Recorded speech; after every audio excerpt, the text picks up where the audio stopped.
You know, and this is the intellectual debate. It was kind of open because a lot of different people from the royal families could hang around in there and be in these conversations, chit-chat, right up to doing research and things.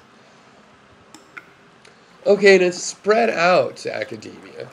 And then it's spread out, and when printed word came along, to the op-ed pieces and to letters of the editor. And it is spread out further and further.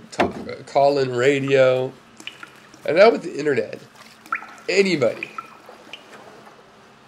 almost, I mean, there's plenty of exceptions to sort of prove the rule, right? There's people that aren't on the internet.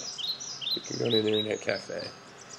But anyway, forget everybody. But more people than ever could take part in this debate. And frankly, that's what I was saying, you know, I mean, to be serious, did you watch the video? Sometimes I don't get why people, it's like I'm talking backwards.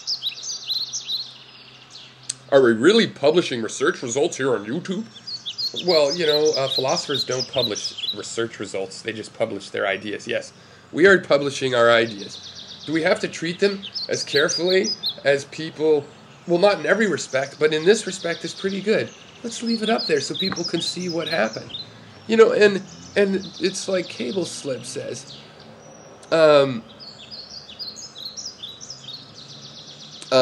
Just because people like it or don't like it, people can delete anything they want to delete in the post. They don't owe anybody any reasons or excuses. I find this imposing of an unwritten rule in this internet sandbox that contains such a growing mass of nonsense. Anything goes. Piro314 masks his personal displeasure and personal preference with somehow things ought to be intellectual talk and fancy labels, intellectual honesty. I'm a proud deleter, no justification.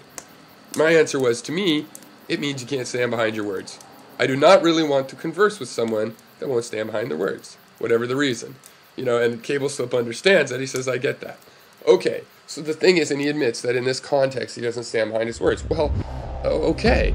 That's what it means to me. And people can not stand behind their words, but I don't really, if they delete their videos much, I don't want to add to the comments and have it deleted. I don't like replying to them if I think it's going to be deleted and they remove the context and make my video, you know, maybe possibly impossible to understand. And why? To save space? What possible because of, or this, okay. Yes, I do get emotional about this. And actually, you know, I like Cable Slips. I think it's funny and fun even that you guys disagree with me on this. Yeah, I'm trying to do a higher standard. Basically, if you want to have a lower standard, fine. I mean, but I'm keeping a higher standard, and I think that's where we're talking. This was started by Professor Anton. I'm trying to tell him the highest standard. Leave your words up. You're going to have to stand behind them and answer for them. It'll make you less likely to do that in the future. Okay, it'll make you less likely to get seduced by these dramas. And it's just, it keeps things at a higher standard. It feels good, like you've gotten rid of the problem when you delete it, but you haven't really. Because history has already happened. You're not going to change it. But some people, well, first, okay, do in the morning. I agree with To Be Serious. We are not censoring the freedom of speech of the commenters. Hey, I'm sorry, you are. You are, when you delete your video and there, you know, he says, they can air their opinions on the same subject on other videos. That's not how free speech works, dude. I am providing you with free speech by telling you to fuck off and go talk over there. Yeah, you can use that argument in the sense that this is up to YouTube, and censoring's not actually against the law. And you could say, well, I didn't want to censor, I just wanted to get rid of my video. But you deleted other people's words. That is not an arrow pointing in the same direction as free speech. So if we are going to do it, I want to know the reason. And it seems to me the reasons are kind of personal and petty, like, well, I'm embarrassed that I said it, or I don't think it's important anymore, or I got the answer to my question, so I don't want it up. Well, hello, this is a public debate. I don't, you know, no, the point is, if I answer one question, or ask one question, not only everybody involved, but people 3 years from now could be involved. That's powerful. That means every 10 minutes you waste on YouTube is hours and hours potentially, depending on. But there's this multiplicative factor. You had that question, you got answered, now you're going to delete it. All I'm asking is that you leave it up so the other person that has that question can get it answered. Is that so hard? I mean, yeah, I'm asking you to be a good Samaritan. How dare I ask you to just not touch it? How is that too much? I mean, you went out there, got your answer from the internet. Possibly me. And then you're so selfish, you say, well, I got my answer. Boom. Fuck everybody else that could get this answer. They'll have to start from scratch. Why? That's not how the internet works. That's not how it works best. But, see, you can do whatever you want, but if you delete your comments, if you delete your videos especially, but if you delete your input, if you regularly do that, to me you are not, you separate yourself from the genuine public debate. I believe that we, the people of the world, are having a public debate. And as time goes on and we have more organization, we'll have more and more actual influence in the politics and where the ways we think need to be collated and expressed, like in the social organizations and laws and your nation. And this public debate does have an influence. We've seen it have a growing influence over life, as I said, from the courts to the papers to the internet. Okay, it does have an influence. Now, it's not really the influence people think it is, because it's not like the leaders do what the public wants, but they have to hear what the public wants and then change the way they manipulate us to fit that, which gives us the ability to eventually outmaneuver them and not get manipulated. Hasn't happened yet, as far as I'm concerned. But so I want a strong public debate, and part of it is you leave the stuff up there. Why not? Now, you don't have to. The internet, I mean, I use it as an FTP service, but that's different. That's not part of the public debate. That's the thing, too.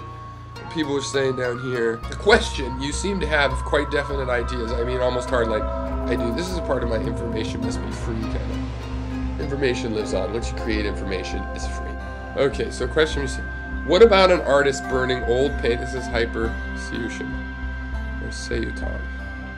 Hyper Seuton, I don't know. What about an artist burning old paintings? And, parentheses, say people have defamed these paintings with acid if you want to. End parentheses. Is there not beauty and significance in the act of burning them? So I use artistic metaphors for tubbing, while you could compare this to the scientific establishment. Well, no. I mean, no. The art of destruction, I don't think that's art. On the other hand, I do think an artist can delete their painting. I think it's different. I think it's a cruel act. If an artist painted a painting, and the whole world saw it, and other people so inspired, they're like, oh my god, and it's let's say it's the first of the pointillistic, or whatever you call it, any style. It's just, and people are going, wow, that's a whole new style, and they do, and then that guy gets old, and he's like, I'm gonna burn it. He is saying, fuck you all to the world, right?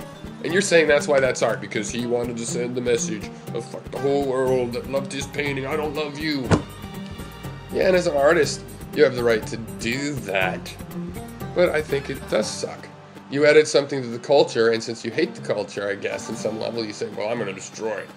Or you have a philosophy of, nothing lasts forever, so whatever. To the degree that you entered it into the public conversation, then I think you ought to leave it there. Now, art, though it becomes a part of a conversation, it is actually individualist and unique and whatnot. And so I think that's different. If you want to delete your art, I think it's a tragedy. But art is up to the artist. But this is not, if this is art, this is something we're all doing together. If you make a artwork with 5 other people, do you have the right to burn it? Well, but it was my canvas. You know?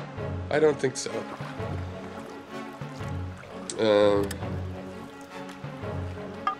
Several people call me that it was dogmatic. I'm sure I believe something. How is it dogmatic? I haven't forced anybody else to do it. Am I making you feel bad by pointing out that it lowers the level of your conversation if you're going to delete your words? If I'm going to reply to you and I know you're going to delete your comment, I feel like, oh, I'm probably wasting my time. I don't like that.